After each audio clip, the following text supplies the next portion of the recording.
What do an audio interface, a Shure SM57, and a snare drum all have in common? The fact that you've still been EQing your snare for 2 hours even though you got it right at the source. Welcome back to Firehouse Guitars. Let me start that again. Looking at Todd over here, giving me googly eyes. I'm taken! Welcome back to Firehouse Guitars. This is episode 2 of Fix It in Post, where we try and do it right the first time. You've already seen the audio line of interfaces, but we're going to reintroduce it and go through the entire feature set. They're sick. There's no words. They're really cool. So, quick facts. 10 in, 6 out. 10 in, 14 out, 24 in, 20 out, 20 in, 24 out. Correction. They all have 120 dB of dynamic range above the noise floor, and these two all have 2 mic inputs, and then the ID44 has 4 total inputs. They all feature ADAT, so you can expand them up to their input count. So you got your main rotary encoder, got your headphone volume. They have 2 different ports for headphones. So if you just have an 1/8 inch, you can use that, or you can use 1/4 inch, whichever floats your boat. You can't use both at the same time. It still just supports one headphone. Every interface features a JFET high-Z input for guitar bass type of thing.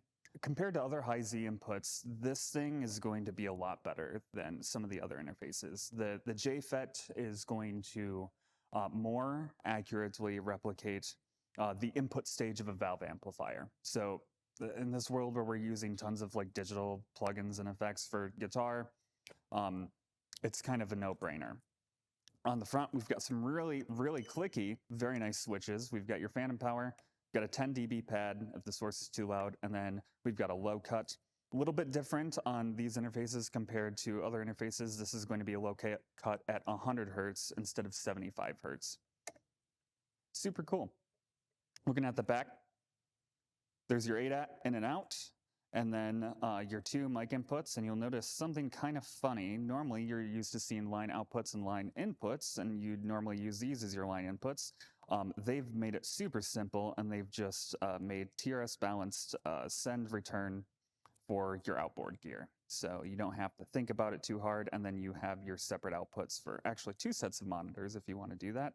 Then we also have word clock. You probably won't need it, but it's there.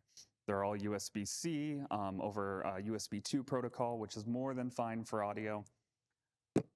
Audient was started in 1997, and they're headquartered in the UK. So typical British sound you'd experience, but the wild thing is Audient makes a full analog console called the ASP8024HE.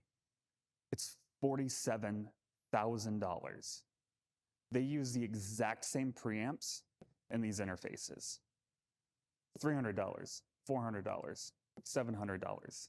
That's absolutely insane compared to like other products. You just don't see it, and it really goes to show that you might just be paying for a name.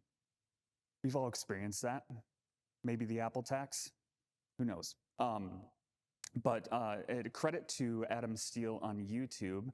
I've experienced these interfaces in the past, and they've always been good. They were the Mach 1 versions. These are the Mach 2s. They have more headroom. The old ones had 111. These are 120 dB of dynamic range.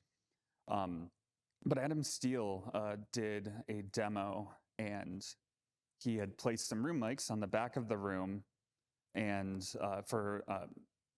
just to get a bigger room sound, and he had the gain absolutely cranked on them, and there was absolutely no noise that I could hear from the raw recordings. And they were so sensitive, in fact, that you could hear people talking outside of his building where he houses his recording studio over in the UK. It's a no-brainer. When it comes to like the other interfaces we carry, like give these a look. I mean, for the $300 and $400 in that mid-price range, if you're looking to seriously record, buy it. We'll see you next time.